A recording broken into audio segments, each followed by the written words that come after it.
I never believed in curses. Ghost stories were for children, campfires, or people desperate to feel something. But I can't deny what happened in that house. Not anymore. It started with a housewarming gift from my sister. She's always been into antiques, old furniture, porcelain, clocks that tick like death tapping on your shoulder. The box was wrapped neatly, topped with a ribbon, and she grinned when she handed it to me. "Found this at a little shop upstate," she said. "Thought it'd be perfect for you." Inside was a doll. It was old, Victorian maybe, about 12 inches tall. Porcelain face, cracked faintly around the left cheek, glassy eyes that didn't quite look aligned. The thing wore a faded lace dress, stained a dusty yellow. Its hair was real, human, brittle, and gray like something dead. I laughed, uncomfortably. What the hell am I supposed to do with this? "Put it on the mantle," she said, unfazed. "She's got history." I set the doll on the fireplace mantle that evening, more out of guilt than affection. It stared out into the living room with an empty expression, eyes reflecting every little movement in the room. That night, I woke up to the sound of ceramic tapping. I thought maybe the heat had expanded something in the walls, or that it was the pipes, but the sound came again. Tap, tap, tap, sharp, measured. I sat up in bed and stared at the bedroom door. My throat was dry. The sound stopped. The next morning, I found the doll on the floor in front of the fireplace. My first thought was that it had fallen, but it was standing upright, perfectly balanced on two little porcelain feet. No way it could have landed like that. I checked the mantle. No vibrations, no uneven surface, nothing. I placed it back up, trying not to feel ridiculous. That night, I heard the tapping again. I could have sworn it came from the hallway. I turned on all the lights, checked every room. Nothing. But the doll was in the kitchen, sitting on a chair at the table. I called my sister in the morning. "Where did you get that thing?" I asked. My voice cracked. "The doll." She paused. "Some dusty little shop in Millbrook. Why? Did they say anything about it?" She hesitated again. "The guy said something about it belonging to a girl who died in a fire. I didn't listen. I just thought it looked cool." I didn't reply. I was staring at the doll. It had been placed back on the mantle.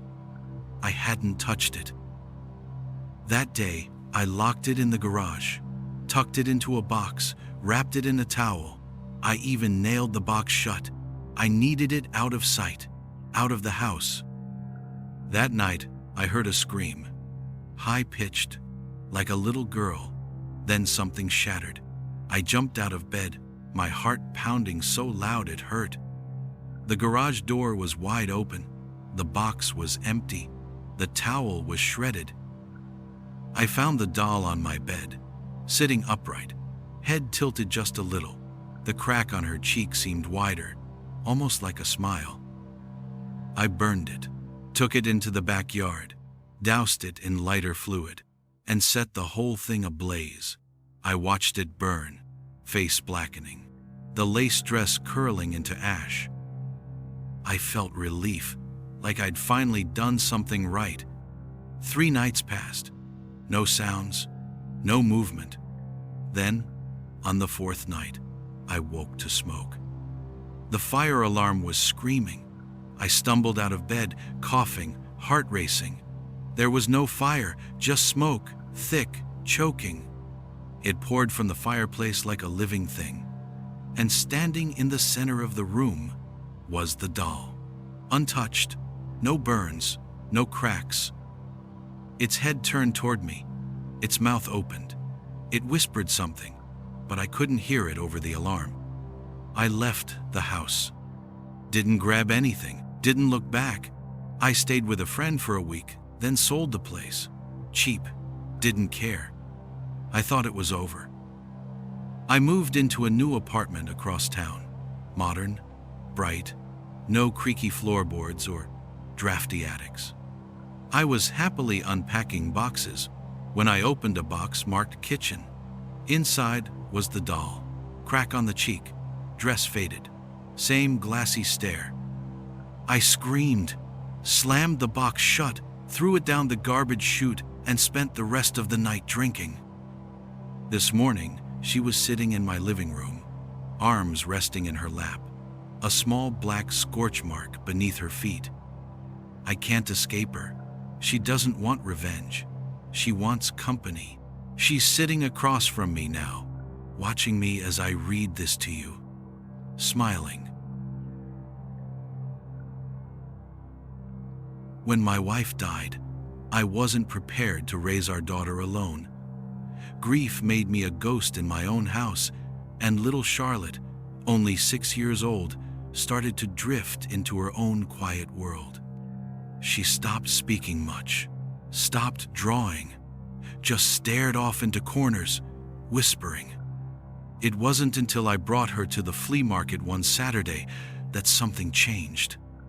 She tugged on my hand and pointed to a vendor selling dusty dolls and broken toys. Sitting in the middle of the table was a porcelain doll, dressed in a crimson velvet dress with lace trim, black shoes, curly brown hair. It was old, Victorian probably, but pristine. Charlotte's eyes lit up. Her name is Lily, she said. The vendor raised an eyebrow. That's right. Well done. No one else could guess it. That should have been the first red flag. We brought Lily home. Charlotte insisted she sleep in her room. I didn't argue. Anything that made her smile was a win. That night, she sat cross-legged in bed, holding the doll and whispering to it. Her little voice sounded so alive, I didn't have the heart to interrupt. The next morning, I found Charlotte's door wide open. She was asleep, the doll tucked under one arm, but carved into the wall beside her bed were 3 words, etched deep and rough. He sees everything. I stared at it for a long time. My first thought was that she had done it, maybe with a fork or a stick, but the angle was strange, too high, and too harsh for a child's hand. I asked her about it over cereal. "Charlotte, did you write on the wall?" She shook her head, spoon halfway to her mouth. "Then who did?" She glanced at me, then at the doll sitting silently on the counter. Lily says not to tell. I laughed nervously. "It's just a doll, honey. Dolls can't talk." She stared at me with a look I'll never forget. Lily is not a doll. She's only hiding. That night, I moved the doll to the hallway outside Charlotte's door after she fell asleep. It didn't feel right, the way its eyes seemed to follow me. I placed it down, shut the door, and went to bed. At 2:13 a.m., I woke to the sound of laughter, Charlotte's laughter, and another voice, quieter, almost layered. I ran to her room. She was sitting up, wide-eyed. Lily was back in bed with her. "Did you bring her back?" I asked, panting. Charlotte shook her head. She came back herself. She doesn't like the hallway. Over the next few days, things escalated. Lights flickered constantly. I'd wake up to find chairs moved, drawers open, cold spots in the hallway. The cat vanished, and Charlotte started singing in a language I didn't recognize. One morning, I found every photo in the house with my face scratched out. Not my wife's, not Charlotte's, just mine, even the digital ones somehow. I told a coworker. He gave me the name of a psychic. Her name was Madame Eloise. I didn't believe in that crap, but desperation makes skeptics into believers.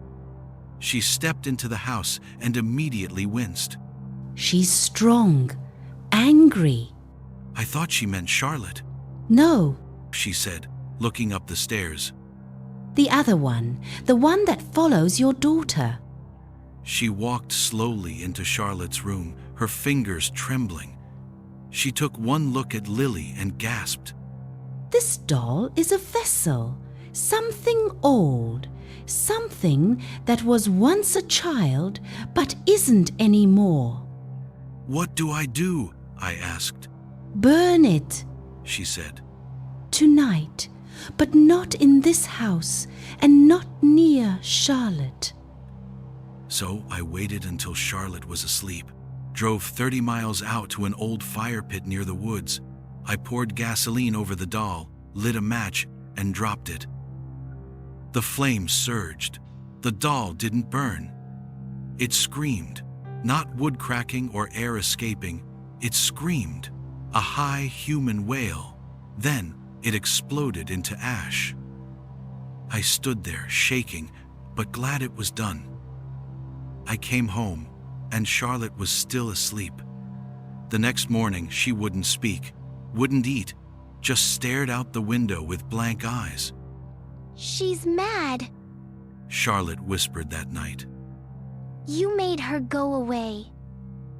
I had to, sweetheart, I said, and she replied, She's not gone. She's inside me now. I didn't understand, until that night. I woke to the sound of footsteps, small, bare feet on the hardwood. I turned on the hallway light. Charlotte was standing outside my bedroom door, but her eyes weren't hers, too wide, too dark. Her voice came out cold and clear. You shouldn't have burned me, Daddy. My brother Mark and I inherited the house from our Uncle Silas. Neither of us had seen the man in over 15 years. He was a recluse, the black sheep of the family, known for his strange habits and obsession with toys, especially dolls. When the lawyer handed us the keys, he simply said, "You may find the contents unsettling." That was putting it mildly. Silas's house was 3 stories tall, crooked at the roof, with windows like watching eyes. Inside, it was dark, cold, and filled with dust and silence. But what caught us most off guard were the dolls, hundreds of them. Every room was packed, on shelves, hanging from walls, sitting on chairs. Big ones, tiny ones, some with glassy eyes and porcelain skin, others made of cloth or wood, hand-carved with eerie precision. And then there was Maria. In the attic, behind a locked iron gate, we found a single doll displayed in a glass case, about 2 feet tall, dressed in a black mourning dress. Long, matted hair, hand-painted lips, and deep-set blue eyes that didn't quite look like glass, more like real eyes. Carved into the base of the case was one word: Maria. I stared at her too long. Mark slapped my shoulder. Creepy, He muttered. let's sell them all. Not this one, I said, without thinking. I didn't even know why. We spent the next few days cataloging everything, boxing dolls, and trying not to be creeped out. At night, I stayed in the guest room downstairs while Mark took the master. The house groaned with old age and memory. The 3rd night, I woke to the sound of footsteps above me. I assumed it was Mark, but when I walked upstairs to check, his door was open. He was gone. Only the bed remained, sheets undisturbed. I checked every room. Nothing. I climbed to the attic. The gate was open. The glass case was shattered. Maria was gone. I wanted to scream. Instead, I turned around and found her sitting on the top step. Just sitting, arms at her sides, head tilted. I blinked, stepped forward, and she disappeared. Mark was missing for 2 full days. I called the police. They searched the house, the property. Nothing. Then on the 3rd night, I found him, in the basement, standing in the corner, whispering to himself. His eyes were glazed, his skin pale. He didn't even react when I touched him. He just kept repeating the same phrase. She watches through the cracks. They took him to a hospital. I should have left too, I knew that, but I felt tethered, drawn to her. That night, I dreamt of Uncle Silas. He sat at a workbench, carving a doll's head, muttering incantations in a language I didn't know. He wasn't just making dolls, he was trapping things inside them. When I woke up, Maria was standing at the foot of my bed. I couldn't move. My limbs were frozen. My mouth wouldn't open.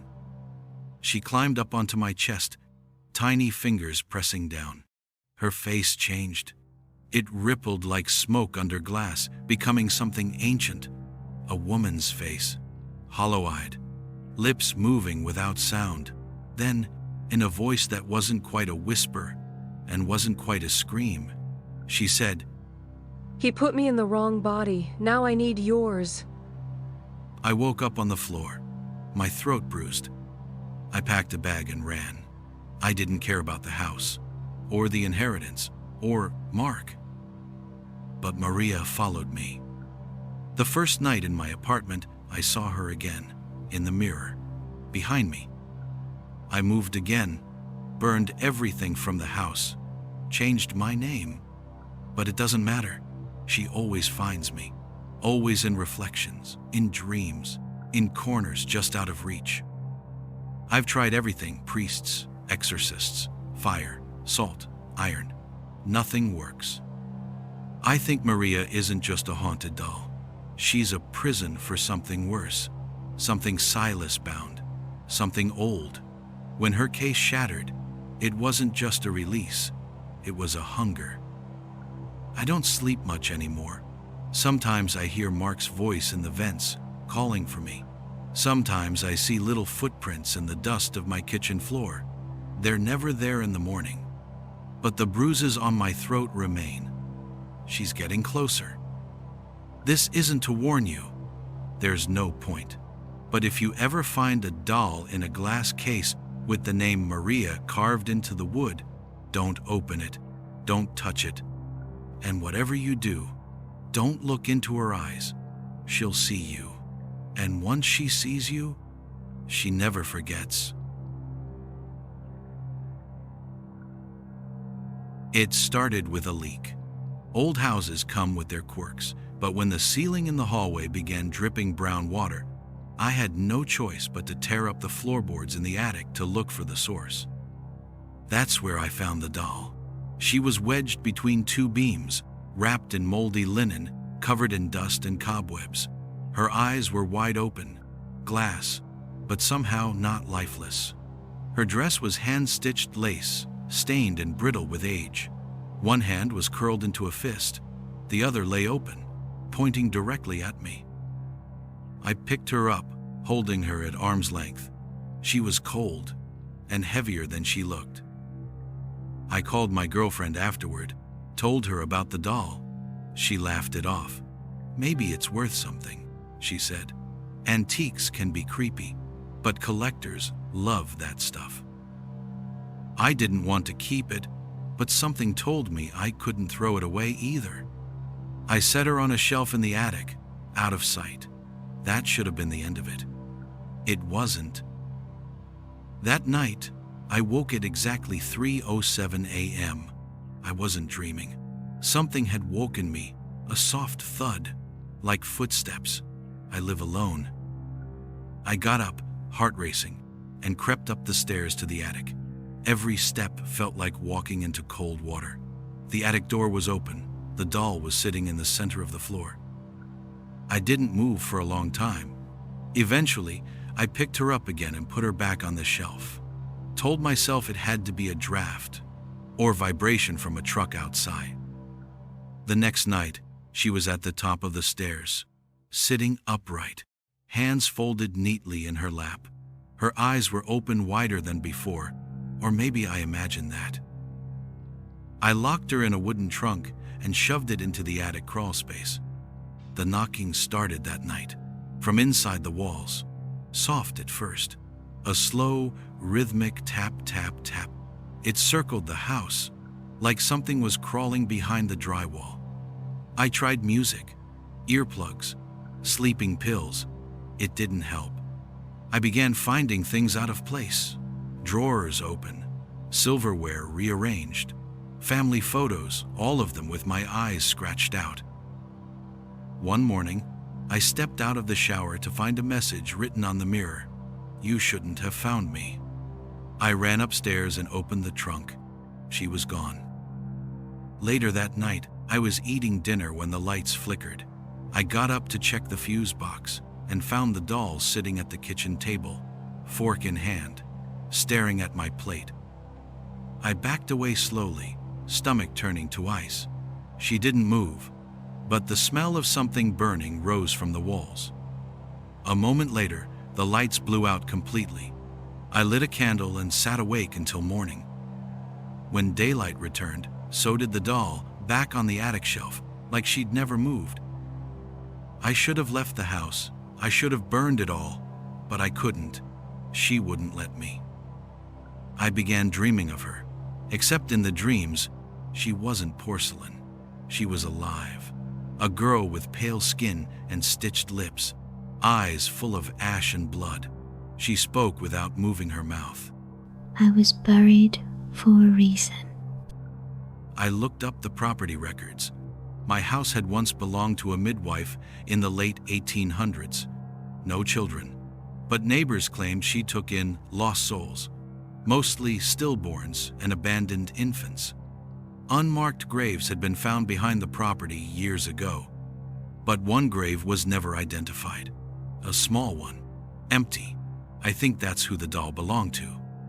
Last week, I tried to bury her again. I drove out to a field, dug a hole 6 feet deep, wrapped her in a blanket soaked in holy water, and whispered a prayer. As I dropped her in, I heard a child's voice behind me. "That's not where I go." I turned. No one was there, but the ground was moving, trembling. I panicked, filled the hole as fast as I could, and drove straight home, tears in my eyes. I thought it was over. Until tonight. The attic is sealed, the crawl space is bolted, and yet I just found her again, sitting on my bed. Not on the sheets, on the pillow, where someone might sleep. There's dirt on her dress, and the faint smell of earth and rot on the air. She whispers through the cracks in the walls. Her voice is soft, childlike, full of hurt. "You brought me back. I just want to stay and play with you."